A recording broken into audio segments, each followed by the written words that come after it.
Hello दोस्तों, आपका स्वागत है। आज हम स्टार्ट करने जा रहे हैं हमारा अगला chapter which is evolution. This chapter is very interesting. इस चैप्टर में हम ह्यूमन इवोल्यूशन, प्लांट इवोल्यूशन, ठीक है ना, वैरायटी ऑफ ऑर्गेनिज्म, बहुत अदर इंटरेस्टिंग फैक्चुअल डेटा की बातें करेंगे, देखेंगे। बेसिकली इवोल्यूशनरी बायोलॉजी जो है ना, it is the study of history of life forms on earth. ये कहानी है जिसमें हम origin of life, evolution of life forms और बायोडाइवर्सिटी ऑन प्लानट अर्थ की बात करेंगे। देखो, एक बहुत ही इंटरेस्टिंग फैक्ट है। जब आप रात को खुले आसमान में आप सितारों की ओर देख रहे होते हैं तो बेसिकली वो जो स्टार्स होते हैं ना, आप मिलियंस ऑफ ईयर्स पुराने स्टार को देख रहे होते हैं, या यूँ कहें मिलियंस ऑफ ईयर्स आप बैक पास्ट में देख रहे होते हैं। ऐसा क्यों है? ठीक है ना, ऐसा इसलिए है क्योंकि जो सितारे को आप देख रहे होते हैं ना, वो ट्रिलियंस ऑफ किलोमीटर दूर हमसे दूर है, और वहाँ से जो लाइट निकली थी ना, उसको हम तक पहुँचने के लिए मिलियंस ऑफ ईयर्स का टाइम लगा। और यही तो वो लाइट है जो इमेज का फॉर्मेशन करती है। तो इतनी पुरानी लाइट बहुत पुरानी मिलियंस ऑफ ईयर्स पुरानी इमेज को फॉर्म कर रही होती है, और हम मिलियंस ऑफ पुरानी चीज़ों को देख रहे होते हैं। ठीक है ना। अगर हम टाइमलाइन की बात करें, दिस इज इंपॉर्टेंट, इसको ध्यान में रखें। एनसीईआरटी में जितना भी डेटा दिया हुआ है टाइमलाइन को लेकर के, सब हम एक साथ अभी देख लेते हैं। यूनिवर्स जो है वो 13.8 बिलियन ईयर्स एगो बना, earth 4.5 billion years ago, life appeared 500 million years ago after earth formation. Earth के फॉर्मेशन के 500 मिलियन ईयर्स के बाद लाइफ का फॉर्मेशन हुआ। First non cellular form of life 3 billion years ago, first cellular form of life 2 billion years ago. Invertebrates form कब हुए थे? 500 million years अगो। देखो, 350 मिलियन ईयर्स एगो इस टाइम पे क्या हुआ था? जॉलेस फिश देखा गया, जॉलेस फिश बने। अब आप देखेंगे around the same time fish with stout and strong fins in जो लिव कर सकते थे बोथ लैंड एंड वाटर में, ये भी 350 मिलियन ईयर्स एगो देखा गया। Sea weeds 320 million years ago, fish like reptiles 200 million years ago. Dinosaurs जो एग्जिस्ट करते थे उस टाइम पे वो सडनली डिसअपियर्ड हो गए। कब? 65 million years ago. Dryopithecus and Ramapithecus ये 15 मिलियन ईयर्स एगो, ठीक है, पाए जाते थे। ओके, ये पूरा टाइम लाइन है जो आपने ध्यान में रखना है। ये रियली वेरी इंपॉर्टेंट, ये नीट के पीवाईक्यू में आ गया है। अब देखेंगे हम कि यूनिवर्स का जो क्रिएशन है वो कैसे बना। ठीक है ना, इसको एक्सप्लेन करते हुए एक बहुत ही फेमस थ्योरी है जिसको हम कहते हैं big bang theory.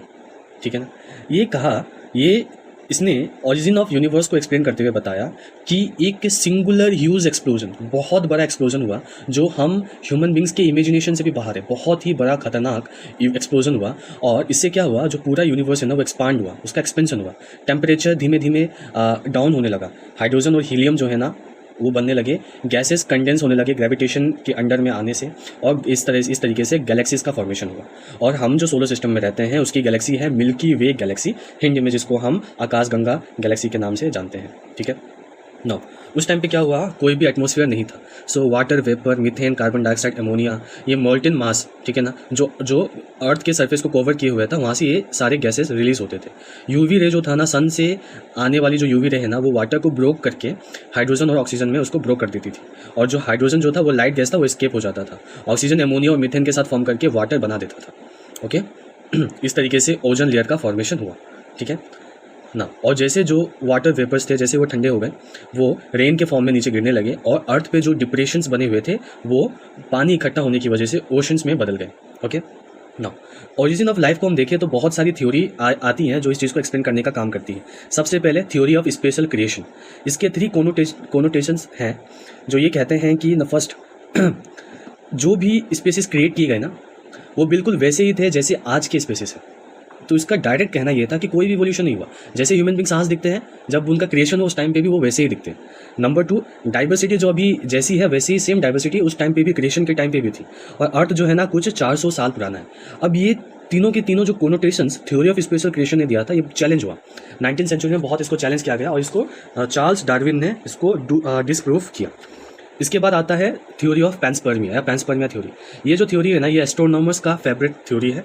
Early Greek thinkers भी उन्होंने इस बात को कहा कि जो यूनिट ऑफ लाइफ है ना, वो स्पोर्स के फॉर्म में बाहर से आए, हमारे अर्थ के बाहर से वो आए, और अर्थ में वो ये स्पोर्स ट्रांसफर हुए।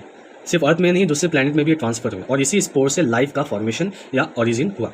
ठीक है ना। अगला जो है थ्योरी ऑफ स्पॉन्टेनियस जनरेशन। इसमें ये कहा गया कि जो लाइफ है ना, नॉन लिविंग थिंग जैसे decaying and rotting matter like straw mud, इससे क्रिएट हुआ।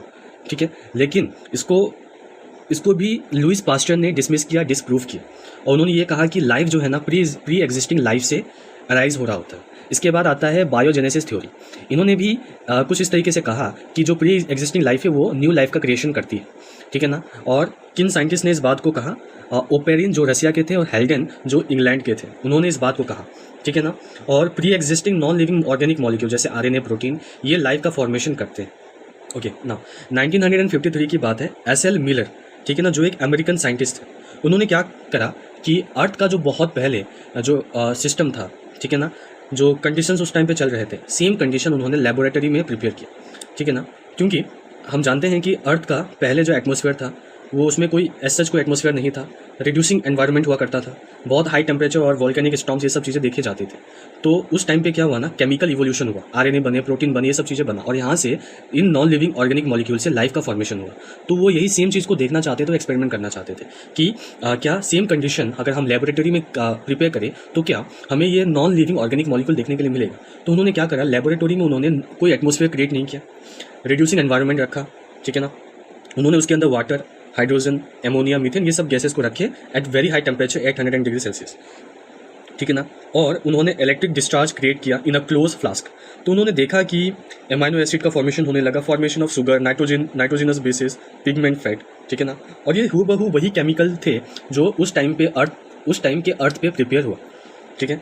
और जब मेटेओराइट कंटेंट का एनालिसिस किया गया तो उस पर भी सिमिलर कंपाउंड का इंडिकेशन देखा गया, ठीक है ना। तो इससे पता चला कि लाइफ के ओरिजिन के लिए जो प्रोसेसेस हुए वो सभी चीज़ें यहाँ पे देखने के लिए मिल रहा है। तो यहाँ से केमिकल इवोल्यूशन को प्रपोज किया गया कि लाइफ फॉर्मेशन होने से पहले केमिकल इवोल्यूशन हुआ ना। इसके बाद चार्ल्स डार्विन जो अपने HMS बेगल शिप में वो जो है वॉयज के लिए निकले, और जब वो वॉयज के लिए निकले उन्होंने कुछ बहुत इंपॉर्टेंट चीज़ों का कंक्लूजन दिया। उन्होंने बातें कही, उन्होंने कहा कि जो एग्जिस्टिंग लिविंग फॉर्म्स है ना वो अपने आप में एक दूसरे में, और जो बहुत पहले जो ऑर्गेनिजम्स रहते थे उनके साथ बहुत अलग लेवल पे और वेरिंग डिग्रीज पे सिमिलरिटीज़ को शो करते हैं, ठीक है। और देखो और उन्होंने दूसरी इंपॉर्टेंट बात ये कही है कि जिन पॉपुलेशन के पास बिल्ट इन वेरिएशन हो, ऐसे वेरिएशन जो उन ऑर्गेनिज्म को natural condition like climate, food, physical factor, इसमें बेटर सर्वाइव करने की अपॉर्चुनिटीज़ दे, वही ऑर्गेनिज्म सर्वाइव करते हैं। और जो बाकी दूसरे ऑर्गेनिजम्स होते हैं जो इतने ज़्यादा वेरिएबिलिटी क्रिएट नहीं करते, उनको वो आउटब्रीड करके बहुत सारी अपनी प्रोजेनिस का क्रिएशन करती हैं, ठीक है। इस तरीके से वो सर्वाइव कर पाते हैं, ठीक है। इसी को डार्विन ने कहा फिटनेस।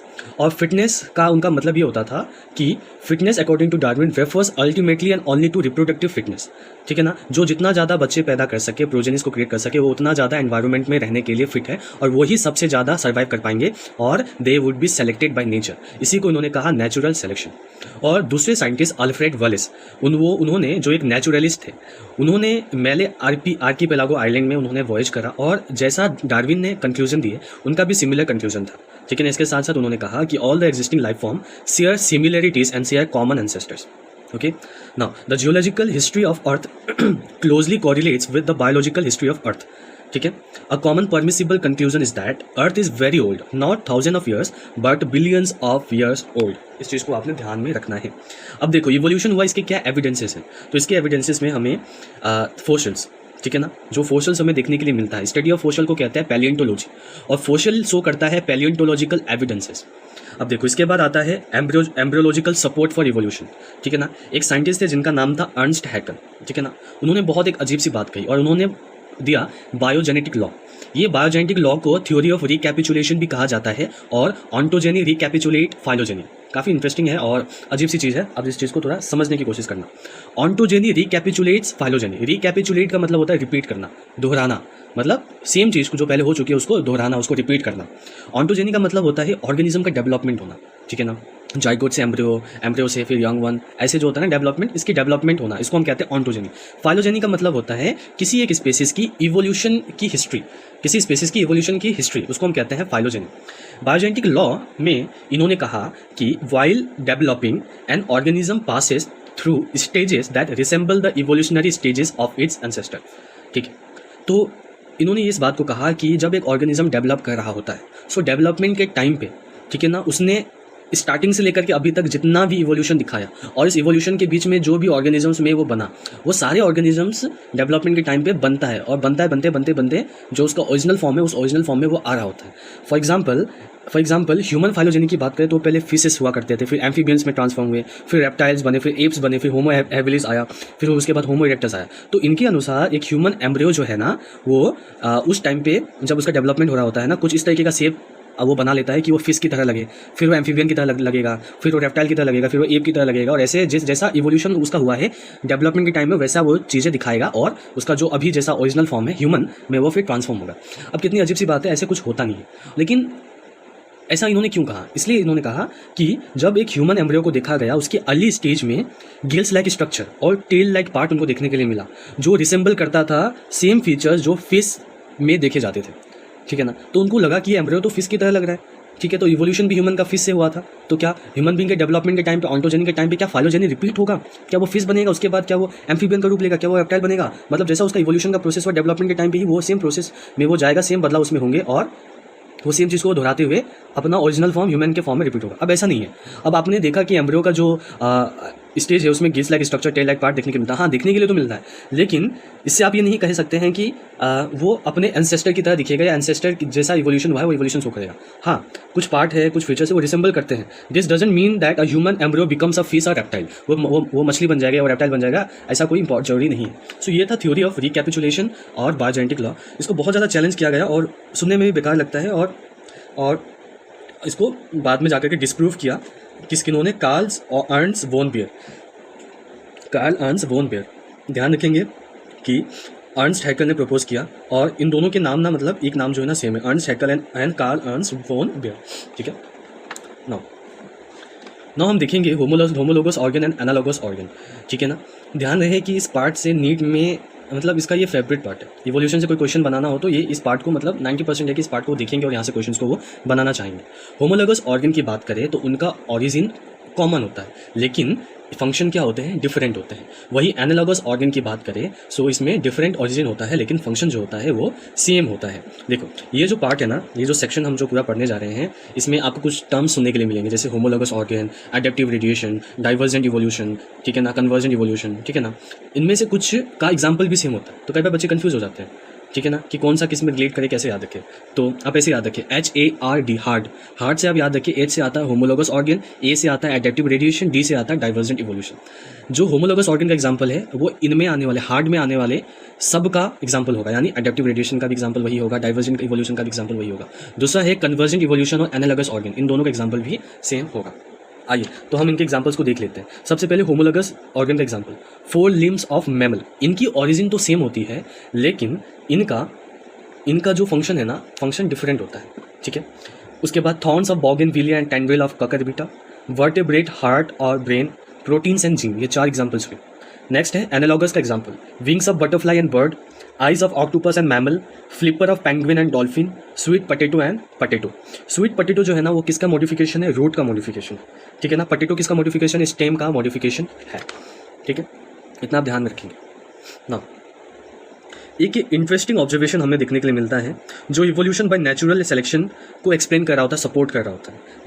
ये जो है इसका एग्जाम्पल आ रहा होता है इंग्लैंड से।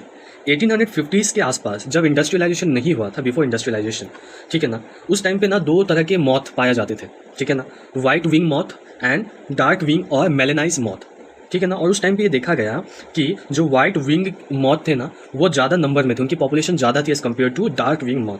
लेकिन आफ्टर इंडस्ट्रियलाइजेशन 1920 के आसपास ये देखा गया कि वाइट विंग मॉथ का पॉपुलेशन बहुत कम है, ठीक है ना, और डार्क विंग मॉथ इनकी पॉपुलेशन सबसे ज़्यादा है, ठीक है ना, बहुत हाई पॉपुलेशन है इनका।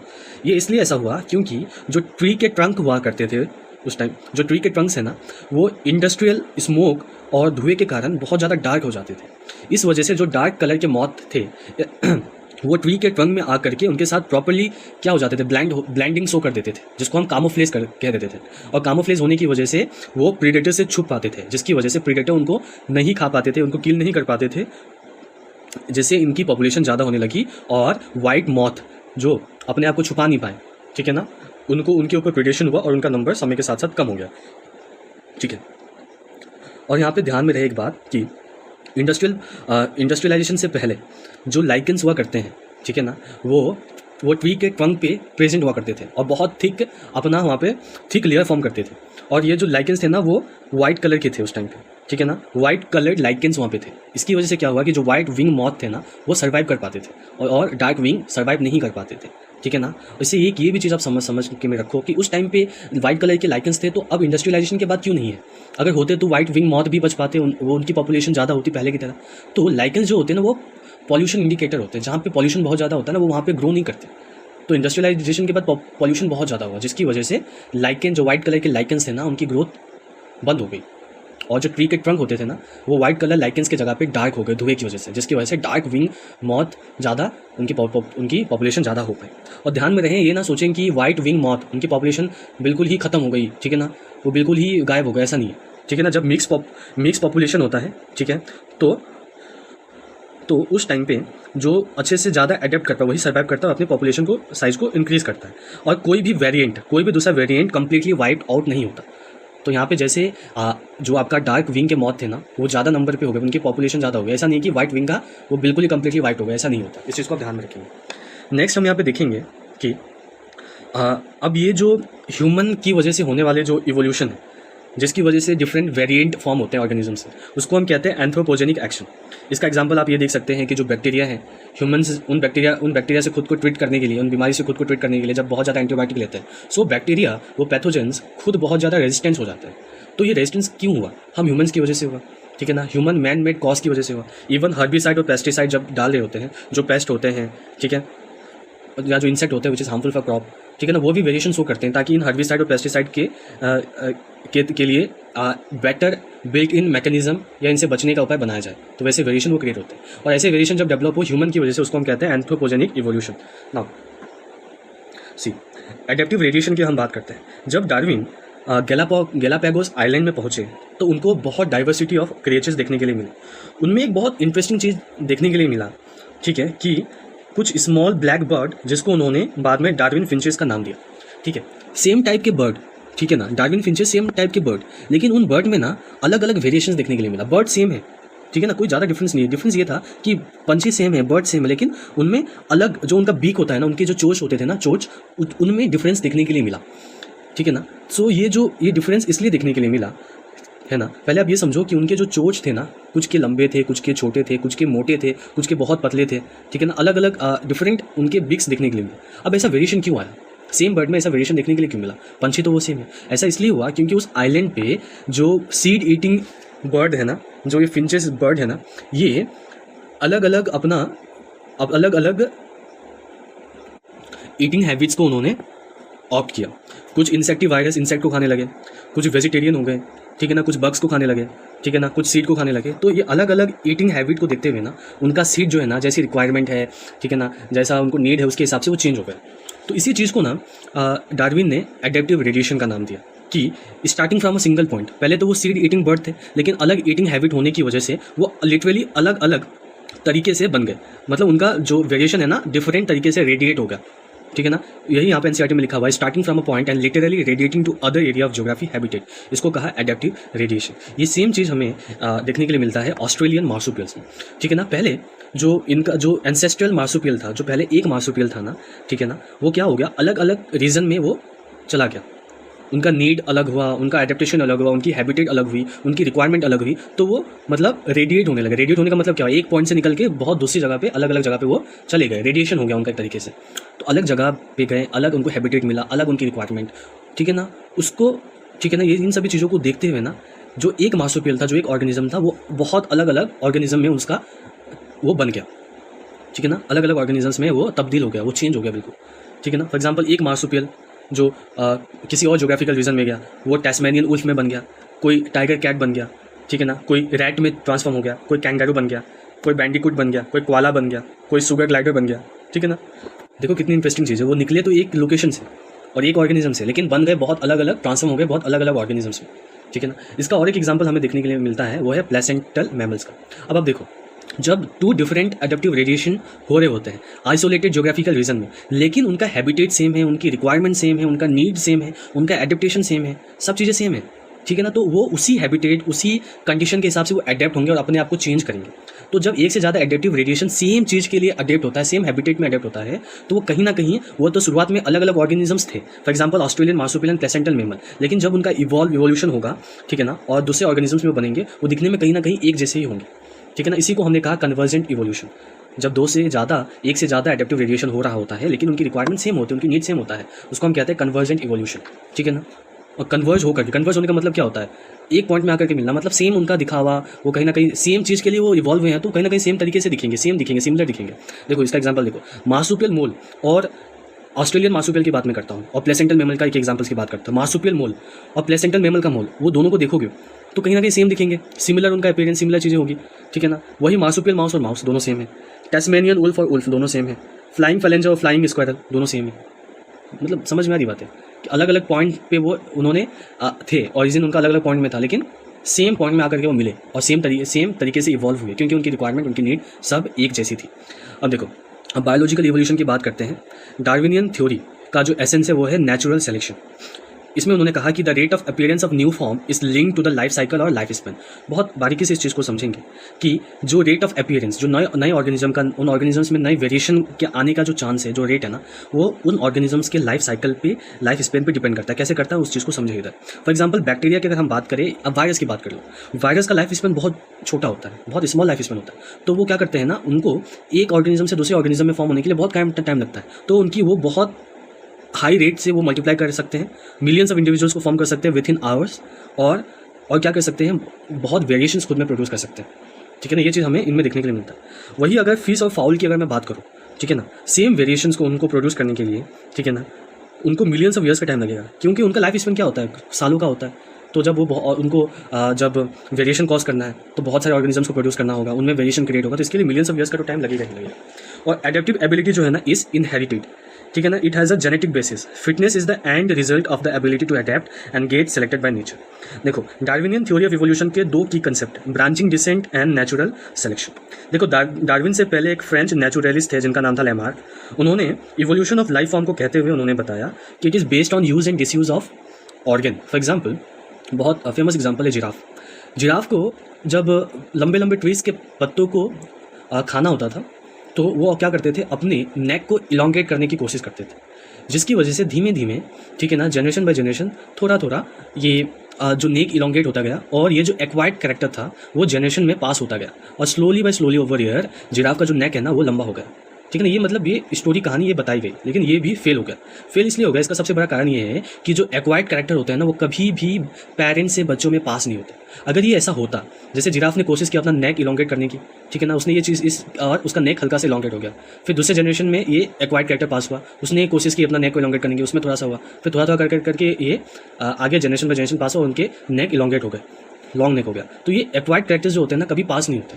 अगर ये पास हो रहे होते तो मान लो कि जिन पेरेंट्स को वायलिन, गिटार, या जो डॉक्टर हैं, जिनके पास डॉक्टर का नॉलेज, जिनके पास लॉयर का नॉलेज है, जिनके पास इंजीनियरिंग का नॉलेज है, ये जो एक्वायर्ड कैरेक्टर्स है, वो उनके बच्चों में ये चीज़ होता। अगर पेरेंट को जापानीज या चाइनीज़ लैंग्वेज बोलना आता, तो बाय डिफ़ॉल्ट ये एक्वायर्ड कैरेक्टर उनके बच्चों में पास होता, और वो इस चीज़ को कर पाते, बोल पाते। तो एक्वायर्ड कैरेक्टर जो होता है ना, कभी भी पास नहीं होता। अब यहाँ पे क्वेश्चन एनसीईआरटी पूछ रही होती है, क्या इवोल्यूशन एक प्रोसेस है या किसी एक प्रोसेस का रिजल्ट है, ठीक है। सो यहाँ पे बताया गया कि जब हम वर्ल्ड की स्टोरी की बात कर रहे होते हैं ना, तो इवोल्यूशन जो है ना, उसको एक प्रोसेस माना जाता है। वही हम story of life on earth की बात करें ना, तो इवोल्यूशन को क्या बोला जाता है, evolution as a consequence of a process, ये माना जाता है। लेकिन अभी तक we are not still very clear whether evolution और नेचुरल सिलेक्शन को प्रोसेस बोला जाए या किसी अननोन प्रोसेस का एंड रिजल्ट बोला जाए, ठीक है। अब नेक्स्ट यहाँ पे आप देखो कि थॉमस मैल्थस, जिन्होंने पॉपुलेशंस के ऊपर काम किया, ये वो साइंटिस्ट थे जिन्होंने डार्विन को इन्फ्लुएंस करा। मैकेनिज्म्स ऑफ इवोल्यूशन की मैं बात करूँ, ह्यूगो डी व्राइस नाम के साइंटिस्ट ये इवरिंग प्राइमरोज पर काम किए, और उन्होंने आइडिया ऑफ म्यूटेशंस को देते हुए म्यूटेशन थ्योरी बताया, जिसमें उन्होंने बताया कि इवोल्यूशन का जो कॉज है ना, it is due to mutation, ठीक है। और इन्होंने ये बताया, ठीक है, आप यहाँ पर देखो, इसको हम देखेंगे, कंपेयर करके देखेंगे। सबसे पहले डार्विन ने कहा कि जो चेंज होता है, जो इवोल्यूशन होता है, वो स्मॉल होता है, वेरिएशन जो होते हैं वो स्मॉल होते हैं, डायरेक्शनल होते हैं, स्लो एंड ग्रेजुअल होते हैं। इन तीन चीज़ों का आप ध्यान रखना है, small, directional, slow and gradual. वही ह्यूगो डी व्राइस ने कहा ये लार्ज होते हैं, रैंडम एंड डायरेक्शनल लेस होते हैं, और सिंगल होते हैं और सडन होते हैं, ठीक है ना। ये इन साइंटिस्ट का डिफरेंट आइडियोलॉजी था इवोल्यूशन या वेरिएशन को लेकर के, और ह्यूगो डिवराइस ने ये कहा था। और जो सिंगल स्टेप लार्ज म्यूटेशन था ना, इसको इन्होंने सॉल्टेशन कहा। ना हार्डी विनबर्ग प्रिंसिपल की हम बात करें तो ये प्रिंसिपल ये कहता है कि पॉपुलेशन की जो एलील फ्रीक्वेंसी होती है ना, वो स्टेबल होता है और कांस्टेंट होता है जनरेशन टू जनरेशन। ठीक है, इसका मतलब ये है कि P प्लस Q, अगर P एक एलील है और Q दूसरा एलील है, इसका जो सम टोटल है ना वो 1 के बराबर होता है। ठीक है ना, और इसको हम बाइनोमियल एक्सपेंशन के फॉर्म में भी देख सकते हैं, P प्लस Q का whole square is equals to 1। ठीक है ना, P square plus Q square plus 2PQ is equals to 1, जहाँ पे P स्क्वायर होमोजाइगस डोमिनेंट को बताता है, Q स्क्वायर होमोजाइगस रिसेसिव को बताता है, और 2PQ हेटेरोजाइगस कंडीशन को बता रहा होता है। अब आप देखो, और हार्डी विनबर्ग इक्विलिब्रियम में डिस्टर्बेंस होने की वजह से इवोल्यूशन कॉज होता है। और हार्डी विनबर्ग इक्विलिब्रियम, ठीक है ना, इसको इक्विलिब्रियम में रहने के लिए, ठीक है ना, सर्टेन कंडीशंस की रिक्वायरमेंट होती है। लार्ज पॉपुलेशन साइज का होना, रैंडम मैटिंग का होना, और 5 डिफरेंट फैक्टर, ठीक है ना, जो हार्डी विनबर्ग इक्विलिब्रियम को अफेक्ट करते हैं। वो है जीन माइग्रेशन और gene flow, genetic drift, mutation, genetic recombination, natural selection. देखो, जीन माइग्रेशन और जीन फ्लो क्या होता है? जब एक पॉपुलेशन में से दूसरा पॉपुलेशन माइग्रेट करके, ठीक है ना, न्यू पॉपुलेशन बना है, उससे क्या होता है कि जो अलील है ना, अलीलिक फ्रीक्वेंसी, पार्ट ऑफ अलील, ठीक है ना, उस पॉपुलेशन के साथ जाता है। तो ऐसे क्या होता है ना, जीन का फ्लो होता है। अगर ये जीन का फ्लो बाई चांस हो तो उसको हम कहते हैं जेनेटिक ड्रिफ्ट। ठीक है ना, और जेनेटिक ड्रिफ्ट होने की वजह से जो नया पॉपुलेशन था वो एक कंप्लीटली डिफरेंट स्पेसिस में ट्रांसफॉर्म हो जाता है। ठीक है ना, और वो जो नई स्पेसिस थे, वो जो पॉपुलेशन थे, जो पहले पॉपुलेशन जिनके ड्रिफ्ट होने की वजह से नई स्पेसिस बने, ठीक है ना, वो इन नई स्पेसिस के फाउंडर थे, इसलिए इनको कहा जाता है फाउंडर इफेक्ट। अब जो नेचुरल सिलेक्शन है वो 3 चीज़ें लीड कर सकते हैं। सबसे पहला हम कहते हैं stabilising, directional and disruptive. Stabilising में क्या होता है कि जो मोर इंडिविजुअल्स होते हैं ना, वो मीन कैरेक्टर या वैल्यू को क्या करते हैं, एक्वायर करते हैं। डायरेक्शनल चेंज में हम क्या करते हैं, क्या देखते हैं कि इंडिविजुअल एक्वायर करते हैं उन वैल्यूज़ को, ठीक है ना, which are other than mean character value. Mean character value को छोड़ के बाकी दूसरे वैल्यू की तरफ, ठीक है ना, पॉपुलेशन की शिफ्ट होती है, जो मेजोरिटी पॉपुलेशन होती है ना, उस पर शिफ्ट होती है। अब डिसरप्टिव की बात करें, जो इंडिविजुअल्स होते हैं ना, जो मेजोरिटी इंडिविजुअल्स होते हैं ना, वो पेरिफेरल कैरेक्टर वैल्यूज़ को, एक्सट्रीम वैल्यूज़ को क्या करते हैं, लीड करते हैं ना। अब ब्रीफ अकाउंट ऑन इवोल्यूशन की बात करें, ऑलरेडी इसमें जो डेट्स होते हैं इन सभी चीज़ों को हमने देख लिया था। अभी और हम देखते हैं कि 1938 के आसपास साउथ अफ्रीका में एक फिश को पाया गया जिसका नाम था सिलोकैंथ। ठीक है ना, और इसको माना जाता था कि एक्सटिंक्ट हो गया, लेकिन ये उस टाइम पे हमें मिला 1938 में। दिस ऑर्गेनिजम्स को बोला गया लॉब फिन्स। ये फर्स्ट एम्फीबियंस थे। उसके बाद ये एम्फीबियंस इवॉल्व हुए रेप्टाइल्स में, और उस टाइम पे अर्थ में जाइंट फर्न्स, टेरिडोफाइट्स हुआ करते थे, लेकिन वो दे ऑल फेल और कोल डिपॉजिट फॉर्म कर दी। ठीक है, उस टाइम पे कुछ लैंड रेप्टाइल्स थे जो वापस में पानी के अंदर चले गए और जा करके they evolve into fish like reptiles. Example ichthyosaurs, ये 200 मिलियन ईयर्स के आसपास हुआ। ठीक है ना, कुछ लैंड रेप्टाइल्स के नाम है, फॉर एग्जांपल डायनासोरस, इसके एग्जांपल है टायरेनोसोरस रेक्स, जो 20 फीट की हाइट तक था। इनका फियरसम डैगर लाइक टीथ हुआ करता था, और हमने ऑलरेडी देखा 65 मिलियन ईयर्स के आसपास ये एक्सटिंक्ट हो गए थे। सडनली ये डिसअपीयर हो गए। जो फर्स्ट मैमल्स थे ना, वो श्रिव्स की तरह थे, वे लाइक श्रिव्स। अब देखो एक important, due to continental drift, South America जो है ना, वो नॉर्थ अमेरिका से के साथ आकर के ज्वाइन हो गया। इससे क्या हो गया ना कि this animals were over ridden by northern American fauna. North America के जो एनिमल्स थे ना, वो साउथ अमेरिकन एनिमल्स के साथ आ गए, और इसकी वजह से क्या हो गया ना, ये साउथ अमेरिकन के जो एनिमल्स थे they were over ridden by north American. और कंटिनेंटल ड्रिफ्ट होने की वजह से जो पाउच मैमल्स ऑफ ऑस्ट्रेलिया थे ना, they survive better due to lack of competition from any other mammal. Okay, now human evolution की बात करें, around 15 million years ago dryopithecus and ramapithecus exist करते होते। उनके बॉडी में बहुत हेयर थे, and they work like gorillas and chimpanzees. Ramapithecus was more man like, dryopithecus was more ape like. Tanzania और इथियोपिया के जंगलों में कुछ ऐसे फोसल्स पा गए which were more man like bones. ठीक है ना, and this revealed hominid feature leading to believe that 3 to 4 million years ago man like reptile East Africa में उस टाइम पे वो रहते थे, पाए जाते थे, लेकिन वो 4 फीट से ज़्यादा लंबे नहीं थे और वो सीधे चलते थे। 2 मिलियन ईयर्स के आसपास ऑस्ट्रेलोपिथेकस, ठीक है ना, ऑस्ट्रेलोपिथेकस माना जाता है वो ईस्ट अफ्रीकन ग्रासलैंड में रहते थे, और वो स्टोन वेपन्स का से हंट करते थे, और वो ज़्यादातर फ्रूट को खाया करते थे। और फर्स्ट ह्यूमन लाइक बीइंग, ठीक है ना, वो होमो हैबिलिस थे। उनकी जो ब्रेन की कैपेसिटी थी ना, वो 650 to 800 सीसी के आसपास थी, और वो शायद ही मीट खाया करते थे। इसके बाद 1891 को जावा में फोसल डिस्कवर हुए, तो हमें होमो इरेक्टस के बारे में पता चला, जो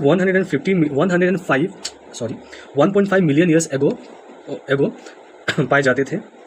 होमो इरेक्टस के हैड इनके पास लार्ज ब्रेन कैपेसिटी था 900 सीसी के आसपास, और होमो इरेक्टस जो था ना वो मीट खाते थे। होमो हैबिलिस वो प्रोबेबली वो शायद ही मीट खाता था, बट होमो इरेक्टस ये मीट खाया करते थे। इसके बाद आते हैं निएंडरथल मैन, जिनकी ब्रेन की साइज 1400 सीसी थी। वो ईस्ट और सेंट्रल एशिया के पास पाए जाते थे और लगभग 40,000 से 1 लाख साल पहले, और वो हाइड यूज़ किया करते थे अपने बॉडी को प्रोटेक्ट करने के लिए, और अपने डेड वंस को बरी करते थे। उसके बाद आए होमोसेपियन, जो अफ्रीका में राइज हुए और वहाँ से अलग अलग कंटिनेंट में वो चले गए। आइस एज के टाइम पे 10,000 to 75 ईयर्स एगो, ठीक है ना, जो मॉडर्न होमोसेपियंस का भी अलग लेवल मॉडर्न होमोसेपियंस अराइज हुए। हमें प्री हिस्ट्री केव आर्ट देखने के लिए मिलता है 18,000 ईयर्स पुराना, ठीक है ना। ये हमें देखने के लिए मिलता है Bhimbetka rock shelter in Raisen district of Madhya Pradesh.